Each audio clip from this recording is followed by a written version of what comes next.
చట్టాన్ని ఉల్లంఘించిన వారిని చట్ట ప్రకారం శిక్షించేది. నేను ప్రతి మీటింగ్ లో ప్రజలకు రెడ్ బుక్ గురించి చెప్పాను.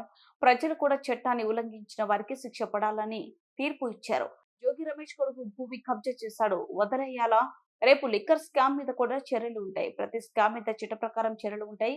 అర్థమైందా జగన్ రెడ్డి? ఉల్లంఘించి కార్యకర్తల్ని ప్రజల్ని ఇబ్బంది పెట్టారో వాళ్ళని నేను వదిలిపెట్టాను అని స్పష్టంగా హామీ ఇచ్చాను. మళ్ళీ రిపీట్ చేస్తున్నా, చట్టాలు ఉల్లంఘించిన ఓకే. జోగి రమేష్ గారు అబ్బాయి ఏం చేశాడో ప్రజలు తెలుసుకోవాలి. అగ్రిగోల్డ్ భూమి పత్రాలు తీసుకుని ఫేక్ పత్రాలు సృష్టించి అతని పేరుపై ట్రాన్స్ఫర్ చేసుకుని అమ్మేశాడు. అగ్రిగోల్డ్ బాధితులు చాలా మంది ఇప్పటికీ ఇబ్బంది పడుతున్నారు. వాళ్ళకి రావాల్సిన డబ్బులు ఇంకా చాలా ఉన్నాయి. అగ్రిగోల్డ్ భూములపైన ఫేక్ పత్రాలు సృష్టించి అమ్మేశాడు, డబ్బులు సంపాదించాడు. అంటే యాక్షన్ తీసుకోకూడదా? తెలుగుదేశం, జనసేన, భారతీయ జనతా పార్టీ ప్రభుత్వం రేపు లిక్కర్లో కూడా యాక్షన్ తీసుకుంటాం, ఇసుక దండాల్లో కూడా యాక్షన్ తీసుకుంటాం. అంటే అడ్డగోలుగా ప్రజల భూమి దోచేసినా మేమేం పట్టించుకోకూడదా?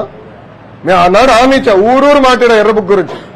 ప్రజలకి నేను హామీ ఇచ్చా, ఎవరైతే చట్టాన్ని ఉల్లంఘించారో వాళ్ళని నేను వదిలిపెట్టే ప్రసక్తే ఉండదు అని నేను ఊరూరు మాట్లాడాను స్వామి. ఎర్రబుక్ పట్టుకుని తిరిగా చూపించా ప్రజలకి. అందుకే ప్రజలు మాకు అంత అద్భుతమైన మ్యాండేట్ ఇచ్చారు. దాని ఒక్కోళ్ళే కాదు, అందరం కలిసికట్టుగా పోరాడడం. దాంట్లో భాగంగా రెడ్ బుక్ ఒక మ్యాండేట్ మాకు. నేను ఊరూరు చూపించా రెడ్ బుక్. నేను ప్రతి పబ్లిక్ మీటింగ్ లో చూపించా. నిన్న ప్రతి నియోజకవర్గంలో మేము గెలిచాం. సో ప్రజలు మాకు అంత క్లియర్ మ్యాండేట్ ఇచ్చారు. సో ప్రజలు కూడా చాలా క్లియర్గా ఉన్నారు.